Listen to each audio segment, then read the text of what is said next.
here we go.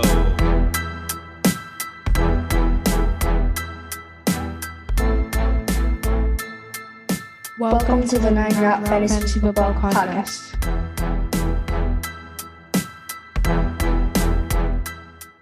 What's up, everybody? Welcome back in to the 9 Route Fantasy Football Podcast. Pat and Scott are here. We're winding down week 2. Got a couple games coming up shortly as we record. Buffalo, Tennessee, and our hometown Philadelphia Eagles are home opener against the Minnesota Vikings. So you got a nice little doubleheader Monday Night Football to end week 2. Speaking of Minnesota, Pat, you are in the belly of the beast right now. You aren't recording from home. You're in your, second week in Minnesota, correct? I'm actually in Wisconsin, which is right next to Minnesota. So we're close. Just as bad. This is actually Packer country. So I think there's going to be just as many people here rooting against the Vikings as I will be rooting for the Eagles, which would be nice. So it's kind of like the enemy of my enemy is also my friend type thing. So it'll be good. Hopefully with all the work I have to do for this class, hopefully I will be able to enjoy some of that game. Luckily, it's the later of the 2 games start. So hopefully I'll get all my studying and stuff like that done and prepping before the game kicks off tonight at, I guess is it 9:30 or 8:30 Eastern, right? So yeah, it'll be 7:30 here, so a couple hours still. Yeah. Again, I'm looking at the clock here. I got about 6:13. So for the sake of an hour or so, I believe game 1 starts, and then I think about an hour and a half into it is when the second game goes. So definitely, again, like you said, I guess Green Bay. I was thinking of Minnesota because Minnesota beat them so bad last week in week 1. Maybe it was just, a little shell shock, just like Aaron Rodgers. But now he was back to his old self and definitely showed his ownership card last night against those Chicago Bears. That was a whooping. The Packers just they unfortunately treat the Bears like they're redheaded stepchildren. And I did have Rodgers as my sit this week, which I'm still kind of standing behind. He had a decent game, but fantasy-wise, didn't put up a ton of points. I did think that they were going to lean a little bit more on the running game this week against the Bears. And I figured they'd probably be ahead because the Bears' offense looked, and we kind of expected coming into the season that they'd be pretty miserable. So I kind of thought Green Bay would get out to a lead, and they did. And then they kind of, handed the ball off a ton and, just kind of let their running backs salt the game away and kind of run the clock out. And both of their running backs, Aaron Jones and A.J. Dillon, both have pretty good games last night. So I stand by the Aaron Rodgers call. He didn't throw a bunch of picks or, look silly out there. But if you were counting on him to win you a fantasy game, I wouldn't say that he did that. No, it was the Aaron Jones show. He contributed definitely, and their defense looked pretty good. But again, they were playing the Bears. But no, I would say you were finding a way to wiggle out of losing that sit. I like that you just sold that very well. Using Ron as a cushion there. Speaking of, obviously, starts and sits. We're going to talk a little waiver wire. I think first off, we're probably going to look to get into our unfortunate news. Injuries. Always lead off with the bad stuff so that you can. This is a common theme in life. If you lead with the bad stuff, then what they remember you for is the good stuff on the end. So we'll talk about some unfortunate injuries first, and then we'll get into our some guys to maybe pick up to replace some of these injured players. Time for the news. So first injury, again, definitely the elephant in the room. Now, I was not high on this gentleman coming into the season. Pat, I believe you were. Again, not splitting hairs. Dog. Not splitting hairs by any stretch. Trey Lance, season-ending ankle injury yesterday, goes out, and call it what you will, but the 49ers decided to hang on to Jimmy G. Some people question that and thought it would divide the locker room. But at the end of the day, probably one of the smarter moves that John Lynch has made as GM to hang on to him. Not a fan, but at the same time, to see Trey Lance go down that way, it's one thing if you succeed or fail. Had a tough week 1, a lot of weather involved in that. Regardless, to see him go out this way, it does stink. It does look like it's going to be wait till 2023 for Trey Lance. Yeah, and it's unfortunate for him because he's already coming into the league with not playing as many college games as some of the other guys that were drafted in the first round 2 years ago. And then he sits, obviously, the first year, Jimmy G leads the Niners to the NFC Championship game, and then he finally does get his chance to start. Doesn't even get 2 full games in before he's gone for the season. So I do feel bad for him as a person. Like you said, I was high on him coming into the season. I had him in a lot of leagues, probably most leagues had Trey Lance on my team. So I'm going to be scrambling and taking some of my own advice here when we get into our waiver wires and picking up some guys. Next injury to another quarterback that we saw on Thursday night, Justin Herbert. Saw him come back and finish that game with, what looked like broken ribs. I mean, he looked like he was in a lot of pain. Really earned some, I think I tweeted out during the game that he really earned a lot of respect around the league. Not that he didn't have it already, but when you come back in and play in a state that he was in where he was obviously in extreme pain, a lot of respect for Justin Herbert. Unfortunately, couldn't lead them back to win that game. But it doesn't look like as of right now, there's still, we're still early in the week to keep him out of any games. This is going to be more of a pain management thing moving forward. So for Herbert, if you have him on your team, I would say grab another quarterback just to be safe. But I don't think that, the Chargers are planning on sitting Herbert. I think he's going to continue to start, and unless something happens to worsen this injury throughout the season, which is always a possibility mid-game, which is a little scary. But I think if you spend a high draft pick on Herbert, which you probably did if you have him on your roster, he's probably a guy that you have to start until they say that he's not going to start for the team. Next up, Jerry Jeudy. They were talking about a little bit of a shoulder issue. It sounds like he's going to be okay. Preliminary stuff just looks like, again, football injury concepts aside, he's going to be okay. There weren't any major issues, shoulder, ribs, any cartilage damage or anything like that from initial tests.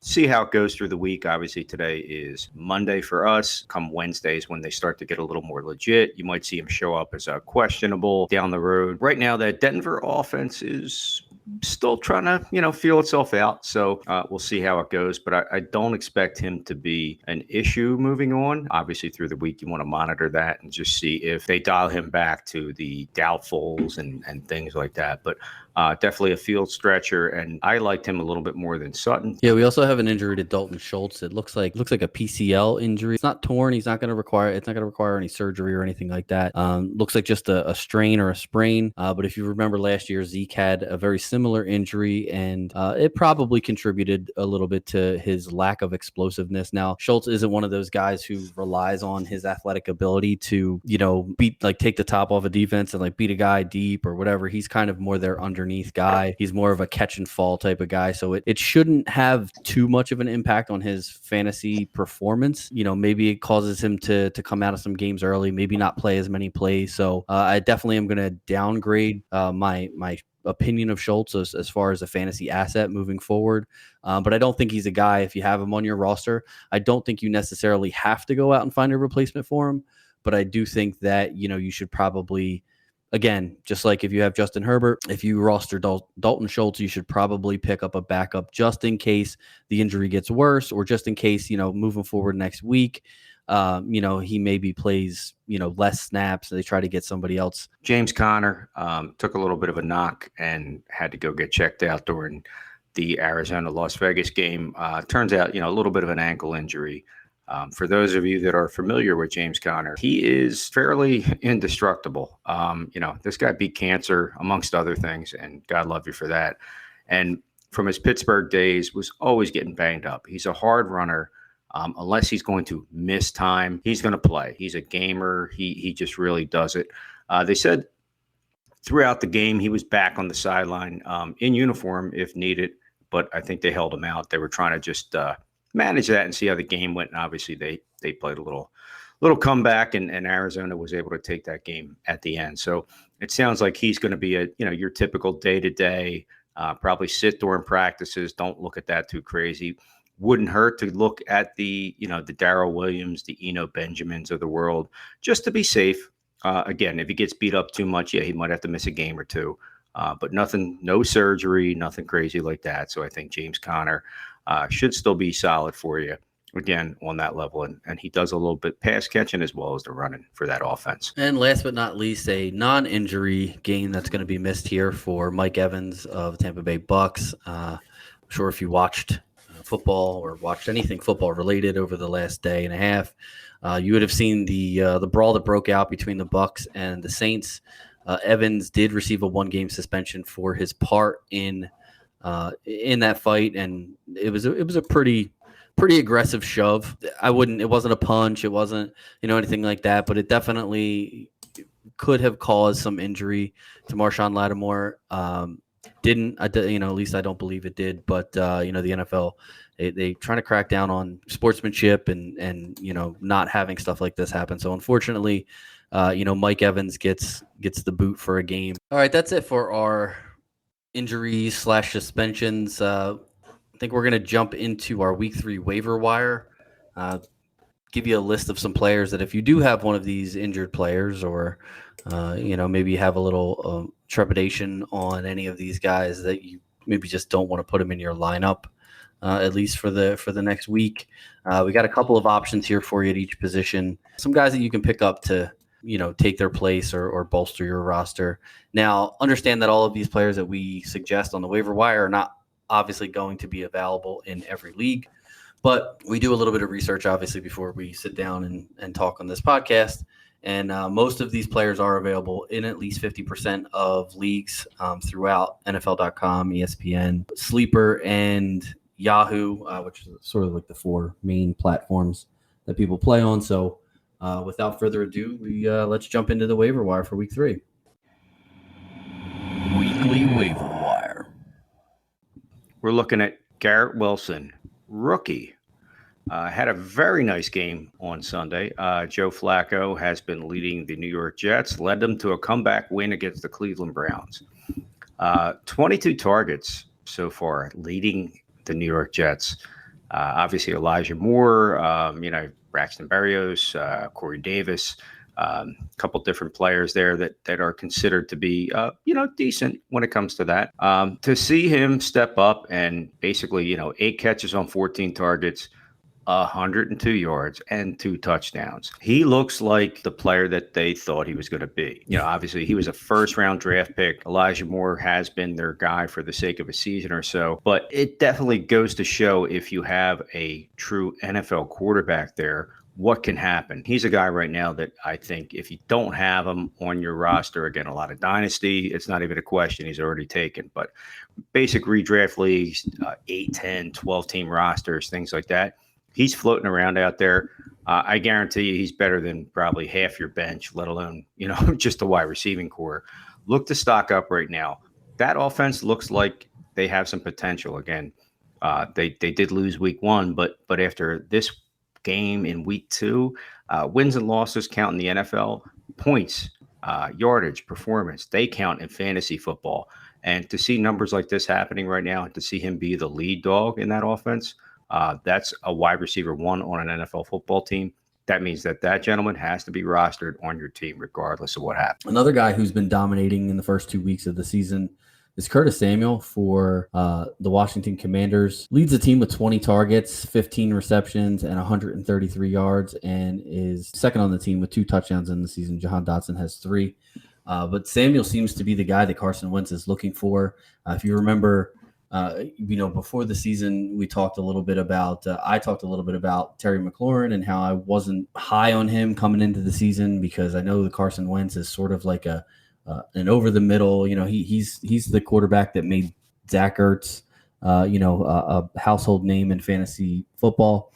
Curtis Samuel seems to be taking that Zach Ertz type of role. He's getting peppered with targets. Wentz is just looking for him. Curtis Samuel has always been a talented guy. He just the past 2 seasons he's had some injury issues that have kind of kept him out of games and dropped off of our radar, frankly. I mean, if you remember when he was in Carolina with DJ Moore, I mean, he was being drafted a few years ago, in the top 25, 30 at the wide receiver position because he was showing in Carolina that he had the skill to make plays after the catch. He had, the ability to get some rushes and, be used as a running back here and there. He was kind of the mini Debo Samuel for that team. So He's a super talented guy, and it looks like, obviously Carson Wentz is noticing that talent and looking for him early and often in these football games. So Curtis Samuel's a guy that you definitely want to go out and grab if he's available in your league.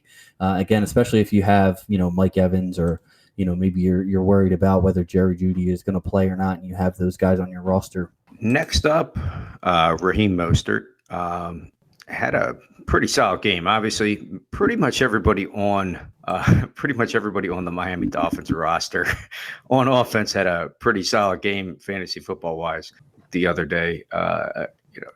To see him be the guy that had been banged up here or there throughout his career, but to see him come across as the potential RB1 right now, Chase Edmonds really hasn't been getting it done. 11 carries, 51 yards. It is nice for the running for Raheem Mostert. He also balanced out 3 catches for 28 yards. Meanwhile, Edmonds just seemed a little underwhelming. Now, whether it's scheming, Raheem Mostert did play in San Francisco. I got to assume that the current head coach was a part of that team, so probably has an idea of what goes on in his head and what kind of a runner he is. So at the end of the day, not surprising. I think it's more surprising to a lot of other people, perhaps, because Chase Edmonds had a nice run with Arizona. It was the premier free agent signing. Mostert was there as a depth piece, but definitely looks to be probably the better running back currently on that roster. So at the end of the day, I think if that's the case, he's the guy that you really want to look to roster if he's available. He should be in most leagues. So Raheem Mostert, get him on your bench. He's got flex appeal, and the way that offense looks right now, that's what you want. Yeah, I think he actually got the start this week too, which was surprising. And then, the most usage. And I thought that it could possibly be because they were down so much, and they kind of needed a more explosive player, which, Mostert's kind of known for his ability to hit the home run. He's one of those guys where, he catches a good seam and just can kind of fly through the defense and put a 6 on the board real quick. So I'm interested to see moving forward how that split goes, but I definitely agree. I think Mostert is definitely worth rostering just based on the fact that if he becomes the number one running back there, like full time in that offense, which we saw obviously can put points on the board quickly. I think 28 of them or so in the fourth quarter alone.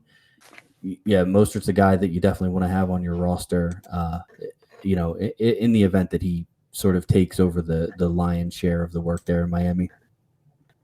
Another guy getting a lion's share of the work is Jacoby Myers for the New England Patriots. He leads the team with 19 targets in 2 games.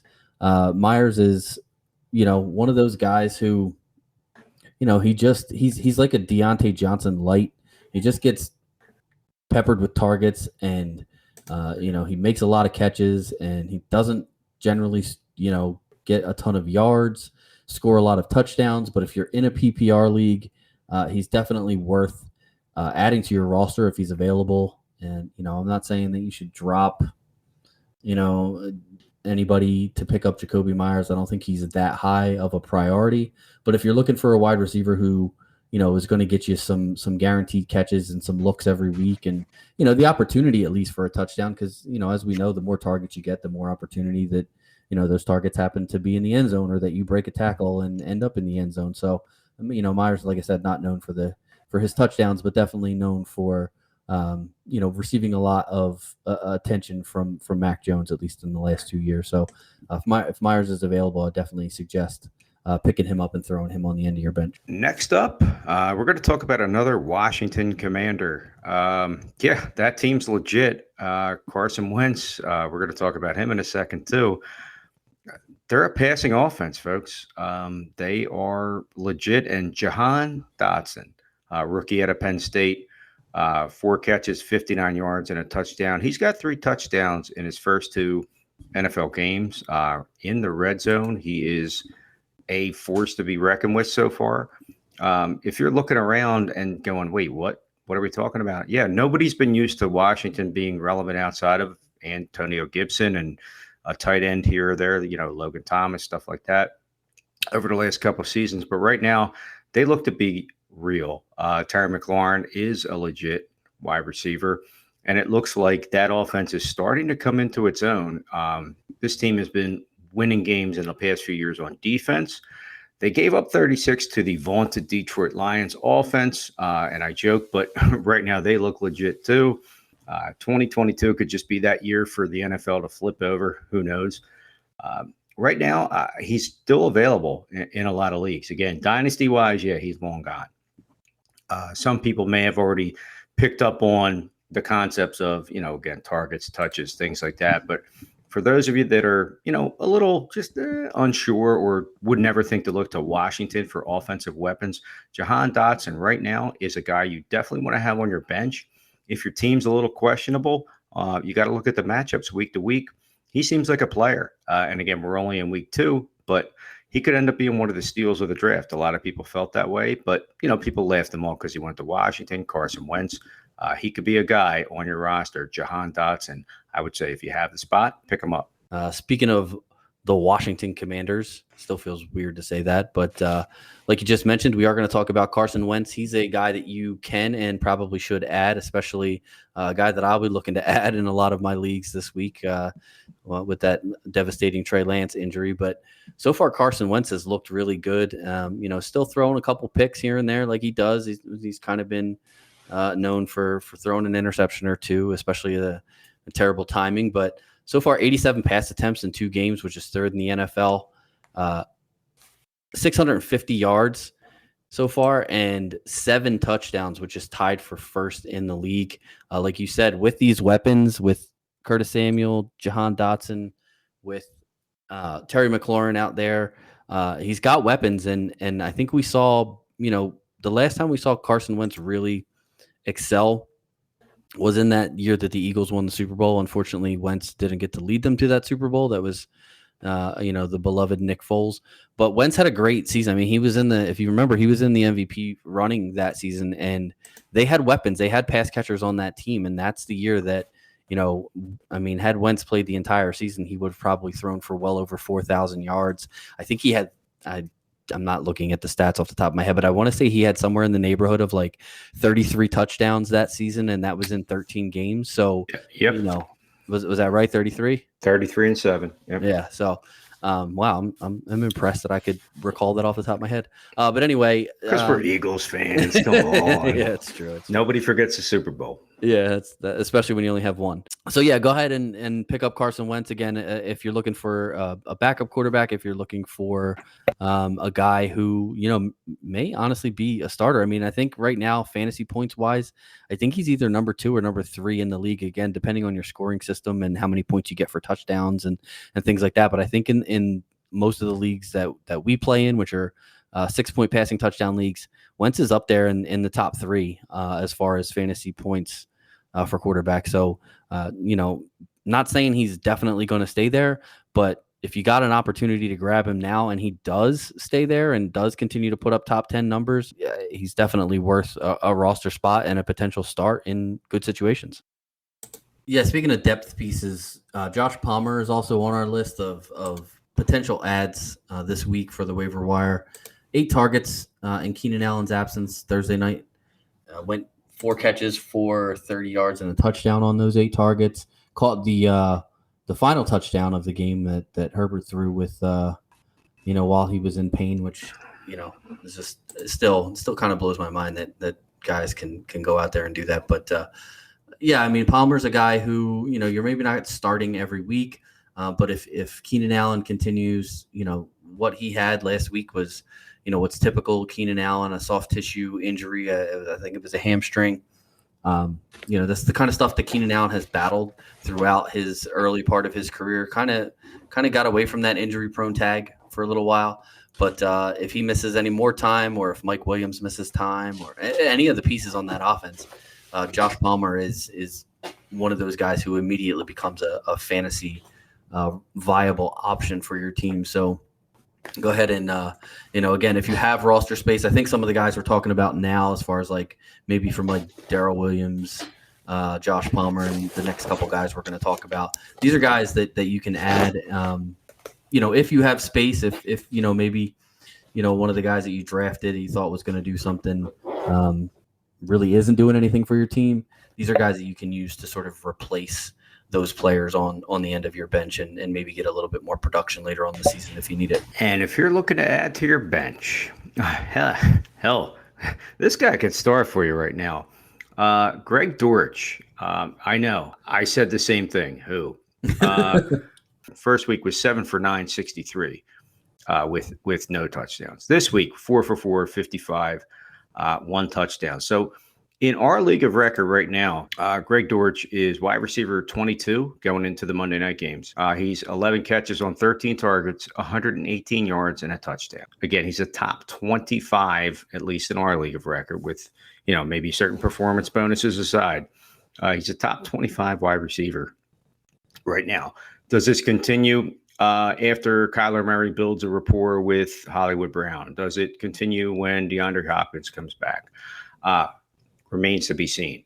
With little question mark injury-wise, perhaps in the backfield, I think the wide receiving core comes into a little bit of a forefront. And this is a guy right now, you could start him in your flex at the rate he's going and not really worry about it. Our defense is going to look to key on him sooner than later, perhaps. If he can beat coverages and get open and get you 10 points a game, that's not bad out of your flex. Greg Dortch right now, love the guy. Got you in most of my leagues, and I am looking to get him on my bench as soon as possible, let alone in my starting lineup. The last guy that we're going to mention here for waiver wire pickups is an oldie but a goodie. Good old Joe Flacco. He is currently QB6 in our league of record. He's actually first in the league in pass attempts, third in yards, and third in touchdown passes. Led the Jets to an amazing comeback win against the Browns yesterday through the game-winning touchdown to Garett Wilson, who was also on our waiver wire pickups. I mean, looks like the Jets they're finally starting to put it together a little bit. I'm not saying that just because they won the game, but they had 2 pretty decent offensive weeks. They're still struggling on defense. I mean, they gave up 31 to the Cleveland Browns, who, are not the most, they don't have the most offensive firepower in the league by any means. But, offensively, I guess the way the Jets are going to roll is, hey, we're going to have to probably outscore some of these teams. And I think in fantasy football, that's an advantage. I mean, when you look at some of the great fantasy producers over the last few years, a lot of these guys come from offenses that have to play either catch up or have to play fast and trade, scores with the other team because their defense is not all that great. So, I would try to, if I am in a lot of leagues that I'm actively trying to get my hands on some Jets players.